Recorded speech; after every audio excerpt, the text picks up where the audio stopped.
असोड़ा गांव के मेरे बुजुर्गों और मेरे साथियों, मेरे दोस्तों, आप सबको मेरा नमस्ते, हाथ जोड़ कर प्रणाम। देखो,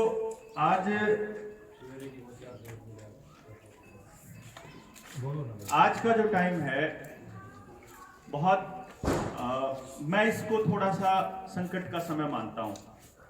पता नहीं हम लोगों को समझ में कितना आएगा और कितना नहीं आएगा, और आप उस नजरिए से देख पाओगे कि नहीं देख पाओगे। जिस नजरिए से मैं देख पा रहा हूं ये तो समय बताएगा।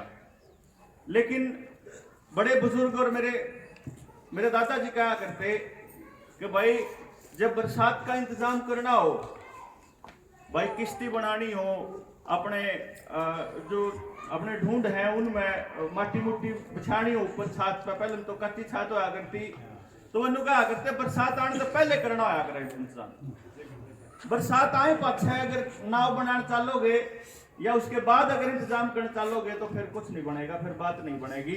तो इसका मतलब टाइम आने तक पहले हम तो कुछ सोच लेंगे तो शायद अगली आने वाली पीढ़ी बचा लेंगे। और जब न्यू देखा कि जब टाइम आओगा तो देखी जाएगी, तो भाई वो तो आप पहले से कर ध्यान लाग रहे हैं। मेरे ख्याल से न्यू में चल रहा है। मैं जब कुछ दिन पहले अपने गांव में जाया करता और जिक्र कर लिया करता कई बार, एक आधा भाई होंदा, मोटरसाइकिल खड़ी है, समर्सिबल चल रहा है, उसमें पूरा पानी मार रहा है, फिर समर्सिबल चल रहा है, न्यू नाली में जान लाग रहा है, वो उस पर साबुन दान लाग रहा है, फिर उन्हें ठा के करन लाग रहा है, फिर उसकी निकाल रहा है। बोले इतना पानी जो खराब करन लाग रहा, इसका के बनेगा? जो अगली तेरी आगे औलाद हम क्या क्यों खाकर के रखेगा? अरे जो 30-30 फुट पे 20-20 फुट पे खड़े हुआ करते वही 100-100 फुट पे 200-200 फुट पे जा लिए, तो तेरी जो औलाद होंगी उनका क्या हाल होगा? तो समझ नहीं रहा। ने बोला जी है इतना तो जानते देखी जाएगी, आगे आगे देखेंगे। तो वह जो अगले आगे देखेंगे जाड़ी वह जो नियत है, तो भाई फिर तो आप भी कुछ नहीं कर सकते, फिर कोई कुछ नहीं कर सकता। दूसरी बात, किसान आंदोलन चल रहा है 10.5 महीने हो लिए, और मेरे ख्याल से 11 महीने हो जाएंगे। कई हमारे बुजुर्ग इसे हैं, मेरे काका ताऊ, उन नहीं किसान के कानून में के बुरा है नहीं बेरा। आप कितने चले भी जावा जब बूझ भी ले तो नहीं बता पाते। लेकिन मेरे एक बात मैं क्या करूं, हमारे जो बूढ़े हैं ना, उनकी एक खास बात है कि जब उनके बालक की गेल कोई उसका डब्बी आंदा हो करा, तो करा जब वो आओगा उसके हालचाल ने, उसके चाल डालने, उसकी बोल चाल ने देख के वो न्यू बता दिया करे अभी वो खानदानी आदमी है कि निकम्मा आदमी है। उन्हें उसके करतूत नहीं देखे होंगे, लेकिन अपने छोरे न्यू कह दिया भाई छोरे तो बच करी है तेरा डब्बी कौन सा डब्बी ले रहा है कोई। और आखिर में फिर कुछ साल बाद में दादा तने क्यों बेरा था भाई, तो जरूर भाई ये चीज आ रहा है। तो इन कानूनों में के बुरा है, इस पर तो मैंने एक वीडियो बना रखी है, शिषपाल भाई ने पूछ लियो, उसमें एक चीज मैंने कितनी डिटेल में बता रखी है। मेरे ख्याल से उनका तो डिस्कशन का कोई फायदा नहीं, बस आपके मोबाइल को भेज देंगे, पूरी 1.25 घंटे की है। 1.25 घंटे में आपने कति एक चीज पे लग जाओ कि आपकी औलाद की गुलामी के ऊपर पक्की तय होने लग रही है, कति पक्की तय है इन बिला तय, इन कानून तय। दूसरी बात जो शिषपाल जी ने बोला कि मैं एक्टिविस्ट के तौर पर काम करता हूं, मैं एक्टिविस्ट नहीं हूं, बेसिकली मैं टीचर हूं। मैं इसको थोड़ा दुरुस्त कर रहा हूं, मैं हूं एक टीचर, सरकारी टीचर था। सरकारी स्कूल में पढ़ाते पढ़ाते जितना हंगा मेरा लाया जाओ था उतना मैंने लगाया, बहुत बढ़िया रिजल्ट भी आए। जहां जहां रहा वहां के लोगों ने, वहां के बच्चों की जिंदगियों में बदलाव भी आए। लेकिन एक चीज समझ में आई कि जो टेक्निक मेरे पास थी, जो तकनीक थी, जो रिसर्च मेरे पास थी, उस रिसर्च का फायदा समाज को नहीं मिल रहा था मेरी नौकरी करने से। मेरी नौकरी का सबसे बड़ा नुकसान ये था कि मैं सारा दिन अगर मैं तड़के चलेगा सांझ से स्कूल में काम करने लग रहा हूँ, सांझ में अपने बाल काम देख रहा हूँ, तो समाज के अंदर जाके मैं कुछ नहीं कर पा रहा था। फिर इसीलिए मैंने 2012 में जो है नौकरी छोड़ दी थी। उसका मकसद था कि मैं ये साबित करना चाह रहा था कि हर एक बालक के पास कोई न कोई टैलेंट पक्का होया करे। भाई मैं पैदा कर दिया परमात्मा ने, जब मैं पैदा हो, जब बालक छोटा हो, जब तो उसके घर के उसने कहा परमात्मा की देन है बालक, मानते होंगे आप लोग। भगवान का दूसरा रूप क्या है बालका ने? भगवान का वो रूप जब बड़ा हुआ है तो वो निकम्मा क्यों कर हो जाए? वो जो बालक होंदे हुए जब जिन्हें आप भगवान का रूप कहा, वो जो जो बड़ा होता जावे, जो उसके ऊपर निकम्मेपन का ठप्पा लगता जावे। और आज जो गांव का इतिहास, जो आज गांव का हालात देख लोगे आप, तो आज ये हालत है कि जय आपके गांव में मान लो 4000 जनसंख्या हो, तो उसमें तो 2000 तो ऊपर तो जवान बालक हैं, और 2000 के माँ बाप उन रोज एक बर्तन निकम्मा कह ले हैं कि वो कुछ नहीं करता, कुछ कर ले तना कुछ पानता नहीं। अरे नुका मैं क्या करूं, मैंने बताओ क्यों जी? और इस गए ये तो उन बालका की है जो जवान बालक हैं, जो ये छोटे हैं, इन खातर और राह बनाने लग रहे को बच्चे इन्हें निराह मिला बैठने किसे जानना है समाज में, तो इनका क्या करांगे आप? और जो पैदा करने लग रहे हैं जमीन खूड में तो कम होते जान लग रहे, बढ़ते बढ़ते बढ़ते बढ़ते किसी का 1.5 किला, किसी का 1.25 किला, किसी का 1.5 किला यो रह गया। नौकरियां पहले से घटती जान लग रही, जनसंख्या बढ़ती जान लग रही, खर्चे बढ़ते जान लग रहे, तो आखिर में जाकर आप आखिर टिकांगे? आखिर में तो फिर एक ही रास्ता बचेगा कि भाई जिस पर गणा हंगा है वो मार्केट में जाकर लूट लो जितना लूटा जा, और तो नहीं हो रहा है। इसके अलावा भाई जो कुछ प्यार था अपना समाज पहले रहा करता, वो प्यार ही बना रहा है कि हाँ जी भाई इसके अगर इस देखो, अगर समाज के अंदर फैली हुई बीमारियां या समाज में फैल रही गलत चीजों का अगर अपन निवारण करना है, अगर वह दूर करनी है, तो मेरे ख्याल से सबसे पहले तो उनका पता होना चाहिए अपन। क्यों जी भाई? जब बेरा होगा जब तो आप उन्हें दूर कराएंगे कि यह समस्या है भाई, हमारे को पता भी नहीं चलता और हमारी मती मार ली जाती है। आपने बेरा भी नहीं चलता और हमारा नाश हमारी आंखें आगे करा जावे, अरे भी होने लग रहा, वो मैं बताऊंगा क्यों करें एक चीज। इसीलिए मेरे को आप लोगों के बीच आना पड़ता है, इसीलिए आपको ये बताने के लिए, क्योंकि आपको अगर मैं सोशल मीडिया प्लेटफॉर्म पे लिखता हूँ, मैं लिखे हुए न मिटाते हैं, मैं कुछ वीडियो बना के डाल हूँ वो उन्हें डिलीट करते हैं, मीडिया चैनल है मैं सारे के सारे खरीद रखे हैं, दूसरे और चैनल और कोई बोले नहीं जो हमारे लिए बोला करते। आप देख लो पिछले 7 सालों तक एक भी जनता का लीडर हो जो आपकी बात करता हो, तो एक भी लीडर हो, एक भी पत्रकार हो, एक भी मास्टर हो, एक भी हेडमास्टर हो, कोई भी आदमी सरपंच से लेकर के मेंबर तक एक भी आदमी अगर आपकी बात करता हो, तो बात करेंगे सरकार की, बात करेंगे देश की, देश की बात करेंगे देश की। मैं जो क्या करूं भाई, मनसा का नाश करके देश कितना बचेगा भाई? भाई मनसा दे तो देश है, हमारे जीव जंतु पौधे पक्षी खेत माटी और इंसान, इन बालक इनने से देश बना कर, जब इनका नाश हो गया तो देश की तरक्की क्यों करो होगी भाई? ये तो संभव ही नहीं, तो पॉसिबल ही नहीं, ये तो मतलब वो खाम खाई की बात है। तो वो चीज तो वो चीज आपको बताने के लिए आपके बीच आना पड़े भाई।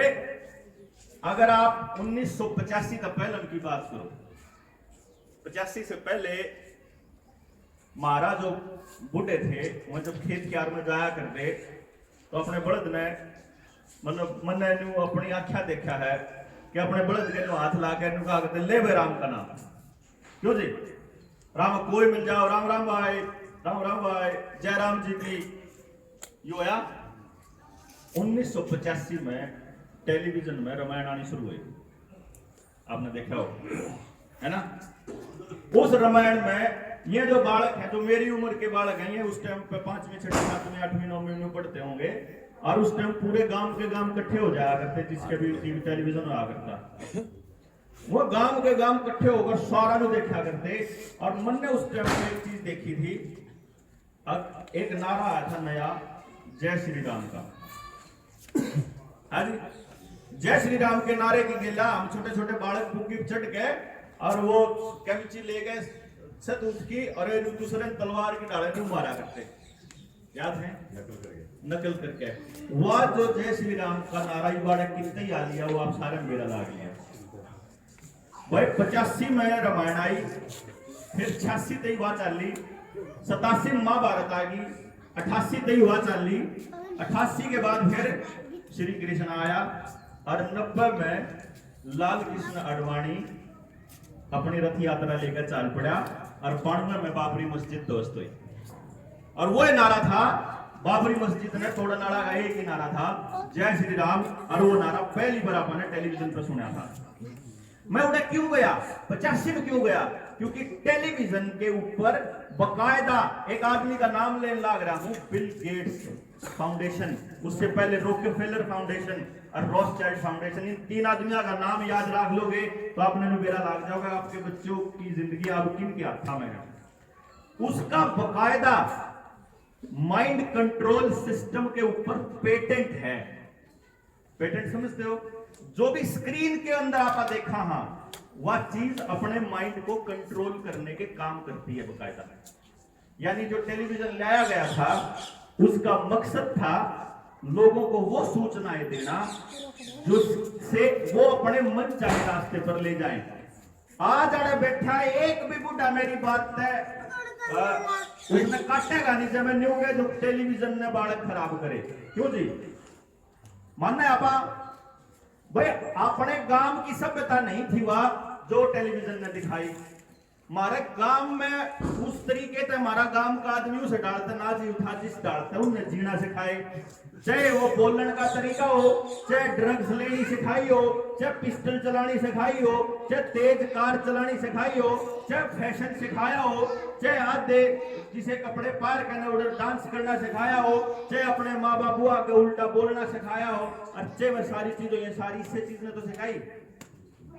और जिस बालक ने न्यू समझ नहीं है कि इसमें काटना के है, तो वो तो भाई रावण का जो किडनैपिंग का स्टाइल है वो उसने भी करेगा।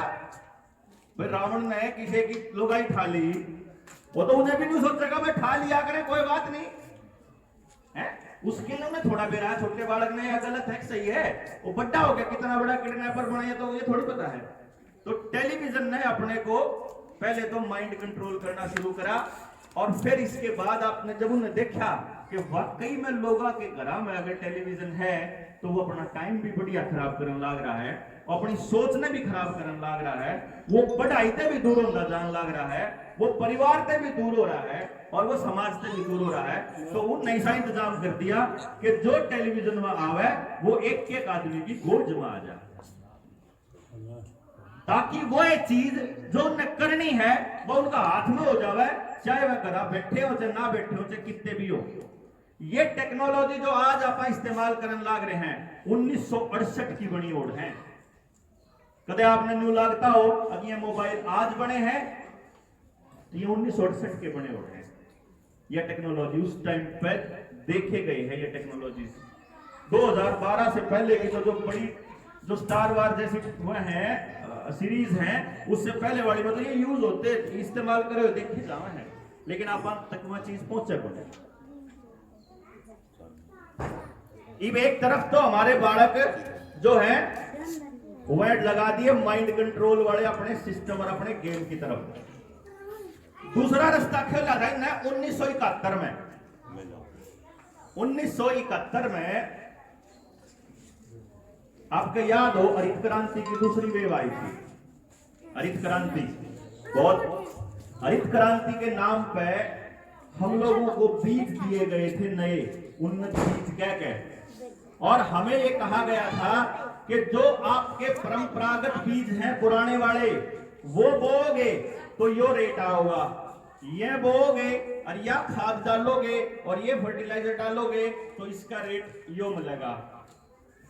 और जिस पे धन होने लग गया उसने अपने साधन की चीज खरीदने लगी, जिसके साधन की चीज होने लगी उसने तारीफ मिलने लगी। जब तारीफ मिलने लगी तो जिन पे नहीं था फिर उन्हें भी उसे दिशा में काम करना शुरू कर दिया। उन्हें सोचा बस रुपया तय जिंदगी बढ़िया बना करे, तो फिर आदमी चलना शुरू होया, जमींदार भी चलना शुरू होया फिर रुपये का पक्ष है कि भाई छोरा टेलीविजन का पक्ष है, बापू रुपया का बादशाह है।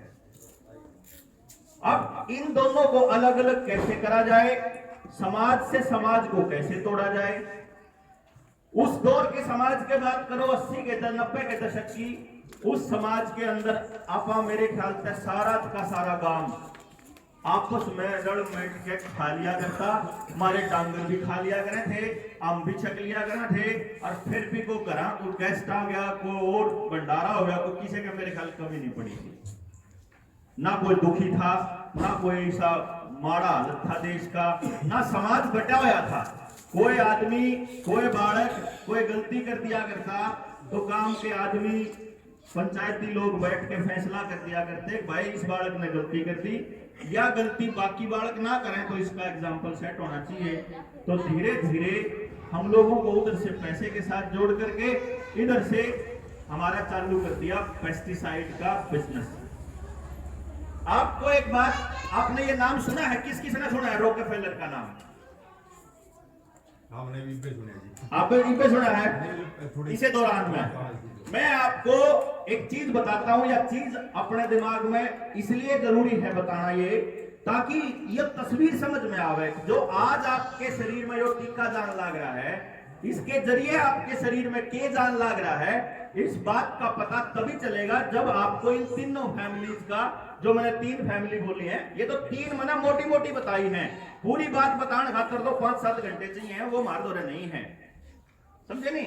तो आपा फिर इसके बाद आखिर में आपा अपने गांव ने के ऊपर बचाओ, इस पे भी चर्चा कराएंगे। तो रॉकफेलर फैमिली है, रॉथस्चाइल्ड फैमिली है और गेट्स फाउंडेशन है, ये 3 तो याद रह जाएंगे महाराज। रॉकफेलर फाउंडेशन और रॉथस्चाइल्ड फाउंडेशन, ये 2 फाउंडेशन ने हरित क्रांति की नींव रखी थी पूरी दुनिया के अंदर, पूरी दुनिया में। सिर्फ ये जो रॉकफेलर इस टाइम पे है, डेविड रॉकफेलर, इसके बाप ने, इससे पहले बहुत, ये भी बूढ़ा हो रहा है, तो इसका बाप ने उस टाइम पे रखी थी। आपको ये बात सोच के हैरानी होगी अभी जब पता चलेगा कि पेस्टिसाइड बनाने वाली कंपनियां, उसका मालिक है पूरी दुनिया में रॉकफेलर।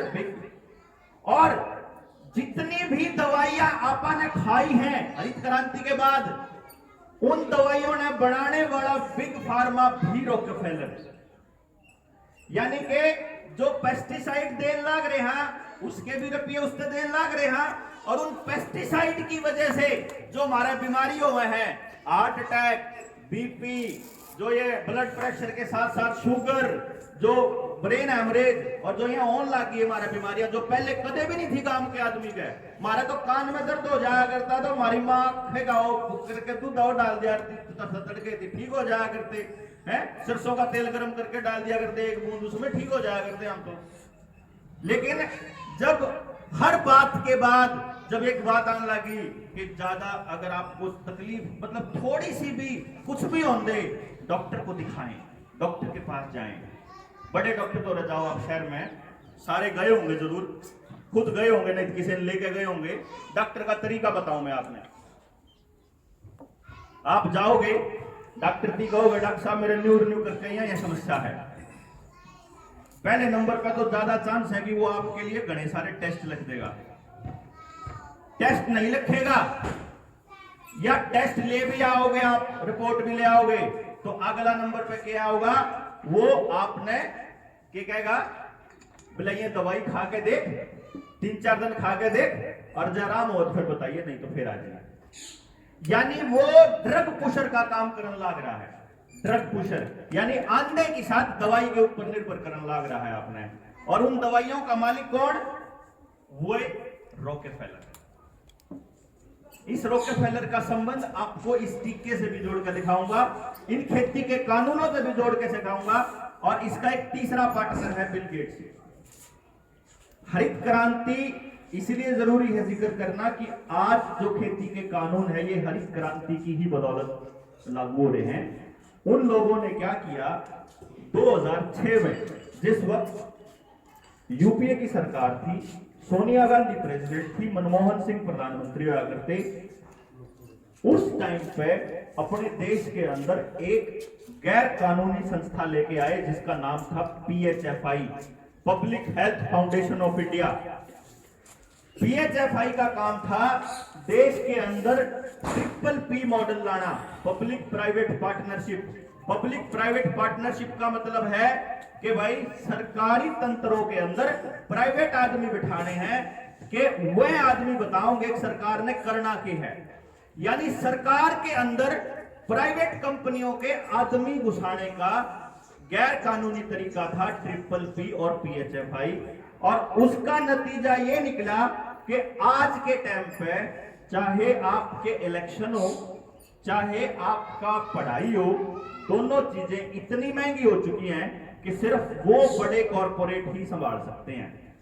आज जो MLA का इलेक्शन लड़ना हो तो उन्हें इतना रुपया चाहिए है इलेक्शन लड़ने खातर, जिसको अफोर्ड आप आम आदमी नहीं कर पाएगा, वो वही करेंगे। तो जो आदमी इलेक्शन लड़ने के लिए पैसा देगा, पॉलिसी फिर उसी के लिए तो बनेगी। भाई अगर सरपंच, मान लो आप अपने गांव का एग्जाम्पल ला लो, 4000 रुपये मिले हैं सरपंच ने, ठीक है जी। तो 4000 अगर सरपंच ने मिलेंगे, साल का हो गया उसका 48,000, और 5 साल के हो गए उसके 2.5 लाख रुपये। जिस सरपंच ने 5 साल की सरपंची में 2.5 लाख रुपया मिलना है, वो सरपंच जब 2.5 लाख से 1 रुपया भी फालतू खर्च करे है, तो वो आपके रुपया में तो पूरा करेगा, गद्दे कौन करेगा? हरियाणा तो सरपंची पे 20-20 लाख, 30-30 लाख, 1 करोड़ रुपये ऐसे गांव भी है जितना रुपया खर्च हुआ है। तो जो आदमी इलेक्शन में रुपया खर्च करेगा, वो आदमी हमारे लिए तो कुछ कर ही नहीं सकता, उसकी मजबूरी है। क्यों ना उन्हें रुपये पूरे करने पड़ेंगे, रुपये पूरे करने पड़ेंगे तो वो बोल नहीं सकता, क्योंकि ठगी कर ली तो फिर जो अफसर है वो उन्हें कह देगा 1 मिनट पहले। ये कारण है कि पिछले 7 सालों से इस सरकार ने इतना बढ़िया इंतजाम कर रखा है कि मजाल एक भी सरपंच बोल दे लोगों के हाथ। पब्लिक के लिए एक सरपंच की बोलने की औकात नहीं रही, क्योंकि सरपंच सारे के सारे न्यूए बनते थे। जिस गांव ने सरपंच अपने बना रखे हैं, उसका सरपंच उस गांव की बराबर में खड़ा पाओगा। और जिस गांव ने सरपंच रुपये खर्च करके बन रहा है, वो सरपंच आज खेती के कानून में सबका गांव एक कहना है, सरपंच एक कहना है। सबका गांव के इनकी क्या नुकसान है, और सरपंच नु कहना लुभाओ। क्यों? वो तो वही भाषा बोल रहा है, नहीं बोलेगा तो उन्हें लपेट देंगे, तो उन्हें गपले कर रखे हैं। तो यह अपन अपनी जड़ अपने आप को खोद रखी है। फिर हमने अपनी जड़ खोदने का दूसरे नंबर पे काम कराया था, जिस दिन गांव के जमींदार ने अपने बालक से यूं कहना शुरू करा था कि भाई आड़े कुछ नहीं धरा, कुछ पढ़ ले और गांव में लग जा। गांव में कुछ नहीं धरा। मेरे ख्याल से कोई घर बच रहा होगा जिसने अपने बालक का या लाइन ना बोली हो आज के टाइम पर, कि गांव में कुछ नहीं धरा। जब आपने एक और बात होया करा, जो अपना गांव का आदमी कहा अगर अपने बालक ने बोले डांगरा तो मैं प्यालाऊंगा तू तो पढ़ ले, खेत में तो मैं चला जाऊंगा तू तो पढ़ ले, यो तो काम मैं कर लूंगा तू तो पढ़ ले। फिर वो बाबूजी जब रोज की रोज यूं देखने लग रहा कि ये काम तो जो है हम खाई के हैं, और मैं जो काम करने लग रहा हूं वो बड़ा काम है। फिर वो बड़ा होकर क्यों आपकी मदद करेगा भाई? क्यों गांव की मदद करेगा? गांव ने उस बालक खातर कुछ करे हो तो गांव की मदद करे। एक जो कर आजकल लोग कहते हैं बोला जी बालक सुन दे को नहीं, मैं कहा पहले के ऊपर सुन लिया कर दे भाई। आज तक जो मैं जिस दौर की मैं बात बताऊं, उस टाइम पर मेरा याद है साँझ होगी घरा नहीं पहुंचा, मेरी मां ने कभी टेंशन नहीं थी भाई छोरा की तो होगा, उन्हें न्यू बेटा था क्या पड़ोसियां का होगा, का कता हुआ क्या किसी का होगा, जिद होगा रोटियां के टाइम पर रोटी मिले जाएंगी, कोई टेंशन नहीं। वही टेंशन आ रही थी, अरे उन्हें सोने जगह भी मिल जाएगी तो कोई दिक्कत नहीं, करके उठा जाएगा, कोई टेंशन नहीं होया करता भाई। तो हम थे, हम सो जाया करते अपना का कता हुआ, किसी के जिद भी बैठे सामने बैठे हैं, बुढ़िया बैठे सामने चले गए, उन्हें खा कर सो गए, कभी टेंशन नहीं हुई। तो जो हमारा काका ताऊ मारती रोटी भी दे दिया करता, हमने सोने जगह भी दे दिया करता, वो तड़के उठ के हमारी गलती पे थप्पड़ भी मार दिया करता, कभी टेंशन नहीं थी हमारे घर के ने भाई। जब करने लग रहा है तो करना। ईब काका ताऊ क्या हाल हो गया कि जब घर में 2 सगी बाण भी हो, 2 सगी बाण भी जाओ ना घर में, और उनके दोनों के बालक एक के क्लास में पढ़ते हो और एक के नंबर घाट आ जावे, तो दूसरे कमरे में जानते हैं वो उसकी माँ उस बालक ने कहेगी, क्या तो बेटा तेरे कम क्या आए थे कि तेरे भाई के तेरे बेटे के इतने फालतू नंबर आ तेरे थे, हमारे में कोई कमी रहेगी।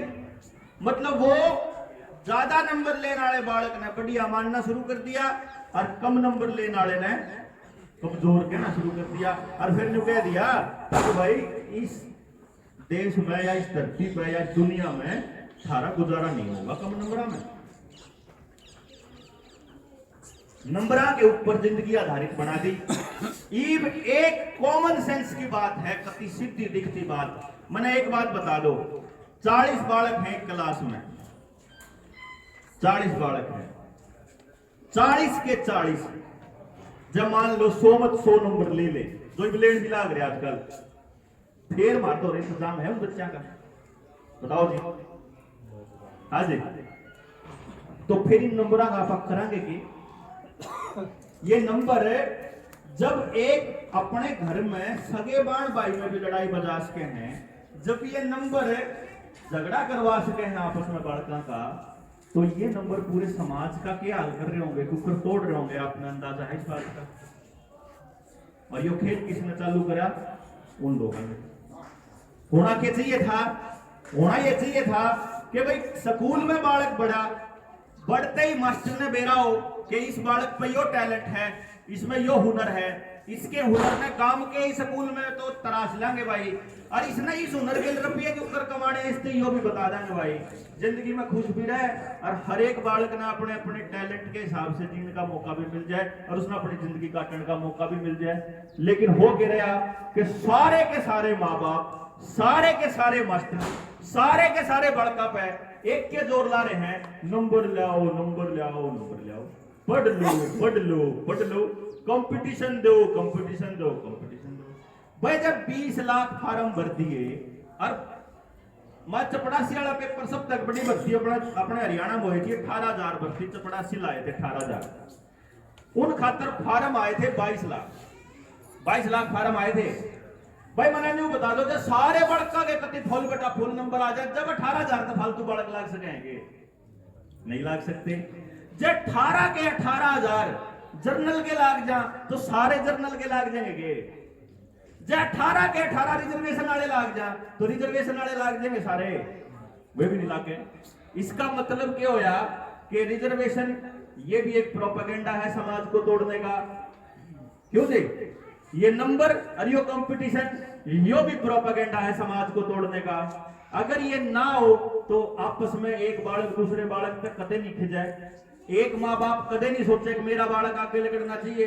भाई जब आड़े की बात ले लो, आड़े ले लो, आप सोचने बैठे मान लो हमारा सोया का एक एक बालक है, हम लोग कह जा बोला भाई सारे सोचने आपस में सलाह कर लो कि भाई कुल से 10 बालक नौकरी लागेंगे, लाओ हिसाब कुल से लाओगे।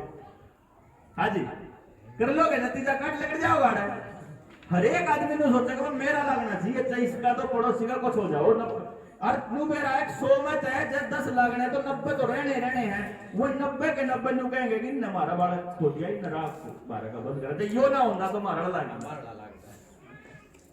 यो खेल अपन अपने नेता के पीछे भाजन का खेल शुरू करा, अपन रुपया में नौकरी का खेल शुरू करा। इन्हें देखा पहले भाई जब रोडवेज की हड़ताल हुई 2018 में, रोडवेज की हड़ताल में इन्हें क्या करा, जो रेगुलर एम्प्लॉय थे उनको कर दिया सस्पेंड और इन्हें ठेके पर नए भर्ती करने शुरू कर दिए। और जुड़ से आदमी सरकार के खिलाफत में खड़े थे वो भी जाके फिर हाथ जोड़ने लगे, बोला जी मारे ठेके पे ला लो, डीसी रेट पे ला लो, मारे क्यूकरी ढोक पे ला लो, क्यूकरी कॉन्ट्रैक्ट टुकड़े ला लो। क्यों जी? इन्हें देखा भाई तो बढ़िया काम है। जब 1-1 लाख वाली तनख्वाह जो 50-50 हजार तनख्वाह लेने लग रहे उनकी जगह जब 10-10 हजार में लोग खड़े हैं, क्या जरूरत जा रही है? करो इन डिपार्टमेंट बंद। भाई डिपार्टमेंट बंद क्यों करे हैं? रेलवे बंद करा, खेल, भेल, सेल, LIC, BSNL, रेलवे, डाकखाना और स्कूल, अस्पताल, कॉलेज, ये सारे एयरपोर्ट, हाईवे और मतलब स्टेशन तक बेच दिए। ये क्यों बेचे? क्योंकि अगर ये सरकार के रहते हैं तो सरकारी कर्मचारी लाने पड़ेंगे, सरकारी कर्मचारी लाने पड़ेंगे तो उसके बाद सरकार को हिलाने की ताकत जनता में रहेगी।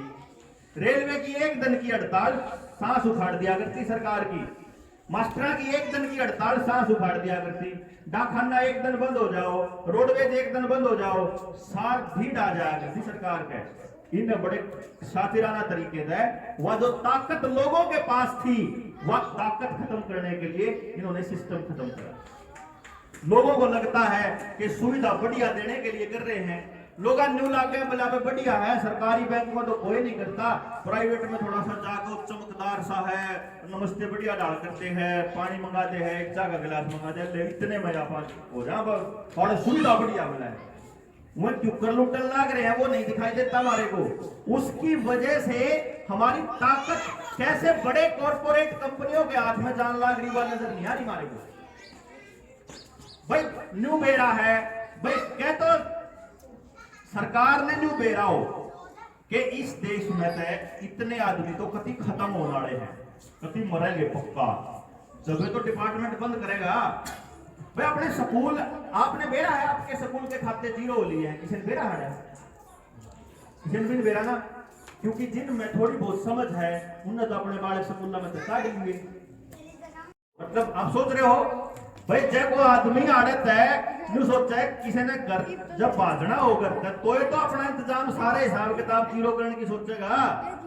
तो स्कूल आपका बिकने वाला है, आपकी जो करोड़ों की प्रॉपर्टी है वो जाने वाली है। हर एक गांव की बताने लग रहा हूं क्योंकि ये अलग अलग तोड़ने का बड़ा खेल खेला गया था। आज देख लो एक गांव में 4 गांव बसे हैं, एक गांव के बालक तो पढ़े हैं सरकारी स्कूल में, दूसरे गांव के बालक पढ़े हैं गांव के प्राइवेट स्कूल में, तीसरे गांव के पढ़े हैं पड़ोस के प्राइवेट स्कूल में, और चौथा गांव का बालक जाए बस में, बढ़िया वाली बस में, बढ़िया सूट बूट होकर। 4 गांव है एक गांव में ना, तो उस सूट बूट वाले बालक ने बेरा उस गरीब उस सरकारी स्कूल वाले गिल के बन रही, ना उस सरकारी स्कूल वाले ने बेरा उस गिल के बन रही। तो जब समाज आपस में बैठता ही नहीं, जब समाज आपस में इकट्ठा ही नहीं, तो सर तय है टूटेगा, कति पक्की बात है टूटेगा, खत्म होगा। क्योंकि जब एक दूसरे के बारे में चिंता ही खत्म होगी तो क्या जरूरत जारी है।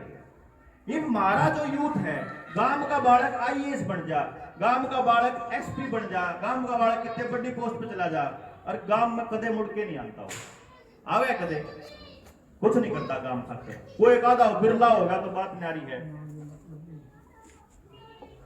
क्यों नहीं करता?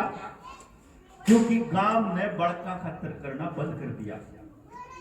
पहले समता गांव ने कहा करता अरे बालक तो सबके साजले होया करें, ईब बालक साजले कौन रह रहे, ईब अपना अपना रह रहा है, मेरे का होना चाहिए, बाकी आगे जब बाहर में जाओ।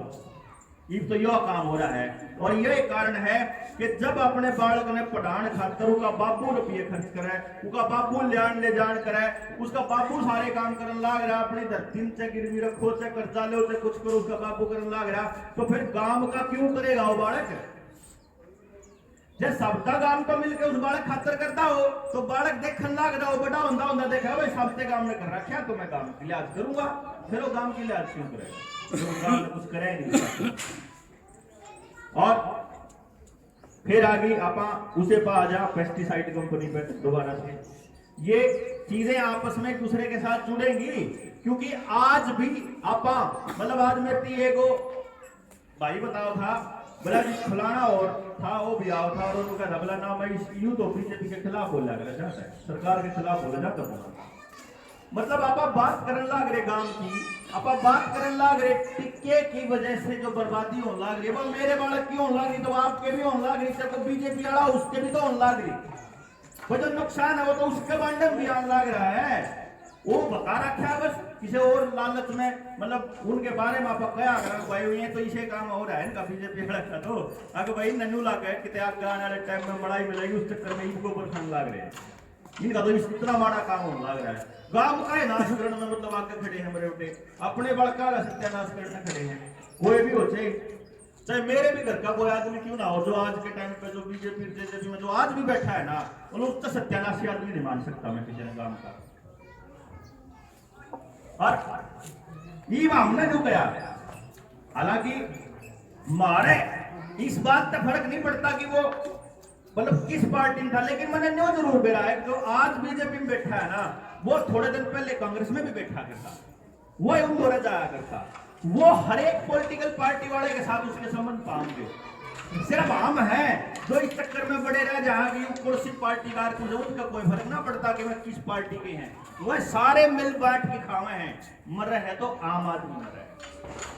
अब जिसकी मैं बात कर रहा था रॉकफेलर फाउंडेशन की और इस बिल गेट्स फाउंडेशन की, इन्होंने मिलके अपने को पेस्टिसाइड दे दिए, अपने को नए बीज दे दिए, ऐसे बीज दे दिए जो से पहले मुख्य होया करता कि आपा उसे अनाज में तो बीज का न्यारा रख लिया करते और उसे ने बो दिया करते आगे, और हमारा काम आ जाएगा तो हमारा डांगरा का भी बीमारी भी नहीं होती। ये मारती इसे बीज दे दिए कि आप उनने बीजा ने बो दोबारा नहीं बो सकते।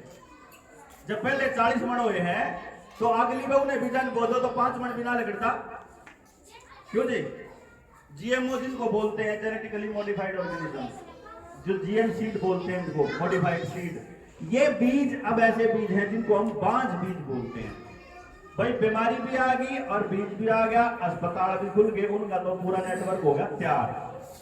साथ में आपको कुछ 2 सालों से, लगभग 2 या 3 सालों से सरकार एक चीज पर प्रेशर डालने लग रही है कि आप अगर ऑनलाइन तो भरोगे, एंट्री करोगे कि मेरे इतनी जमीन पे मैं या फसल बो हूं, इतनी जमीन पे या फसल बोऊंगी, तो आपको फसल की कीमत मिलेगी, नहीं तो नहीं मिलेगी।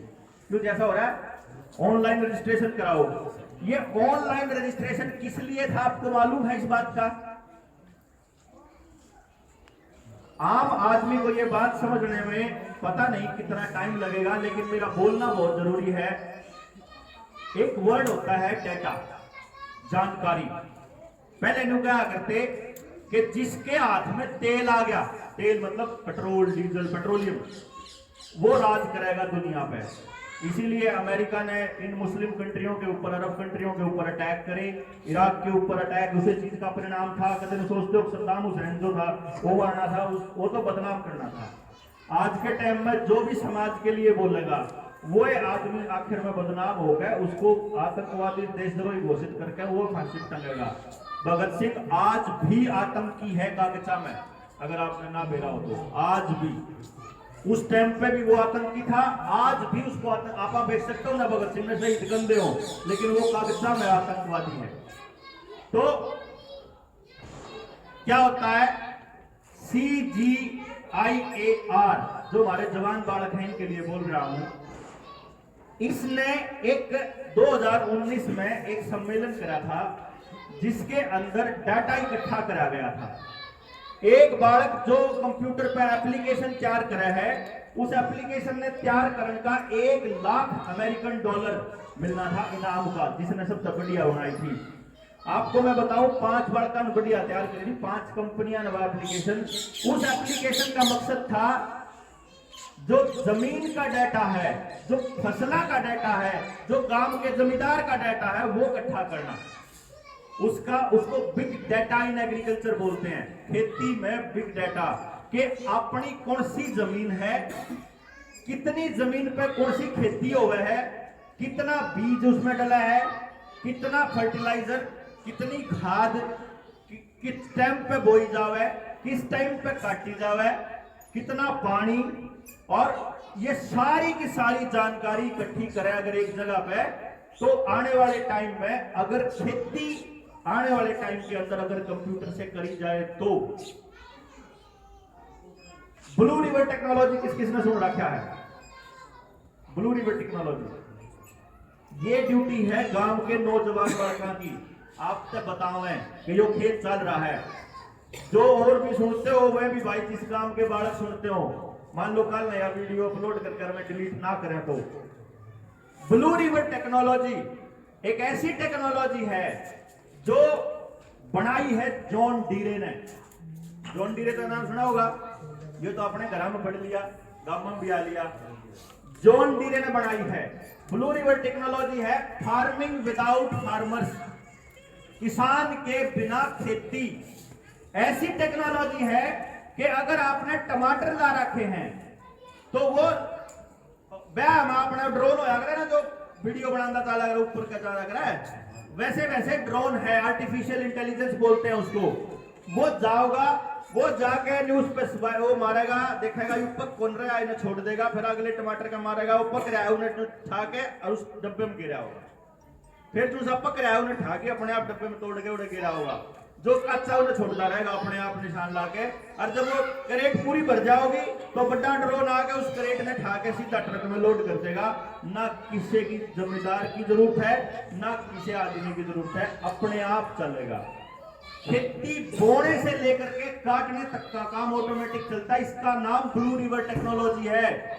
हालांकि गूगल काम की बातें डिलीट कर दिया करे, लेकिन इस चीज ने डिलीट नहीं कर सकता वो, क्योंकि वो तो वही और बात है। इसके ऊपर तो सम्मेलन हुए हैं 2019 के अंदर बहुत बड़े बड़े। 2016 के अंदर नीति आयोग की मीटिंग में बिल गेट्स ने एक बात बोली थी।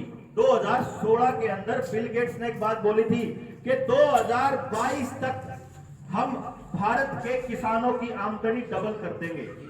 नीति आयोग जिसका चयन ही इसलिए हुआ था, जिसको बनाया ही इसलिए गया था कि ये सारे के सारे फ्रॉड कानून लेकर आए जाएं, इनकी सिफारिश करी जाए। पहले होया करता हमारे पास योजना आयोग, याद है,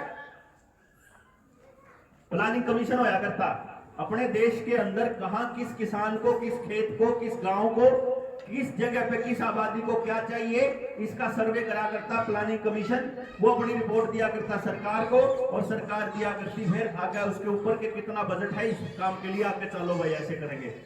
इसने क्या किया कि कमला प्लानिंग कमीशन को कर दिया भंग, क्योंकि उसके अंदर पुराने लोग थे, पेपर दे के ना पहुंचे हुए लोग थे, समझदार सियाने लोग थे, तजुर्बेकार लोग थे। तो अगर ये कहता उनको न्यू करना है, मैं पटदे के अंदर ना साहब इससे बर्बाद हो जाओगे। भाई आप एक बात सोचो, नोटबंदी से देश की अर्थव्यवस्था बर्बाद हो जाएगी। आपको लगता है कि ये प्रधानमंत्री को पता नहीं था?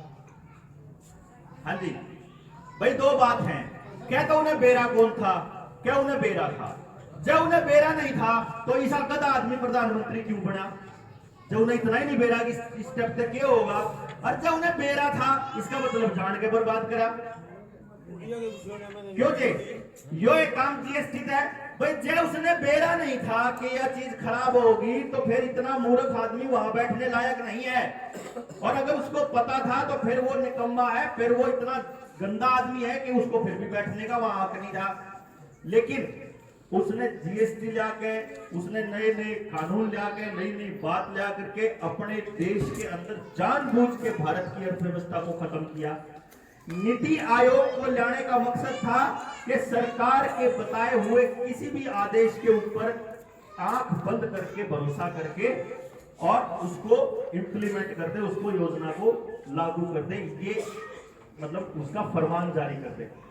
अब नीति आयोग के ट्रांसफॉर्मिंग इंडियन एग्रीकल्चर नाम का एक डॉक्यूमेंट है जो ऑनलाइन अवेलेबल है। उसके अंदर पेज नंबर 21 के ऊपर बकायदा बिल गेट की स्टेटमेंट लिखी हुई है कि 2022 के अंदर देश के किसानों की आमदनी दुगनी करनी है। और 2017 में ही फिर नरेंद्र मोदी ने इसके ऊपर बयान दिया था कि 22 तक मैं आमदनी दुगनी कर दूंगा।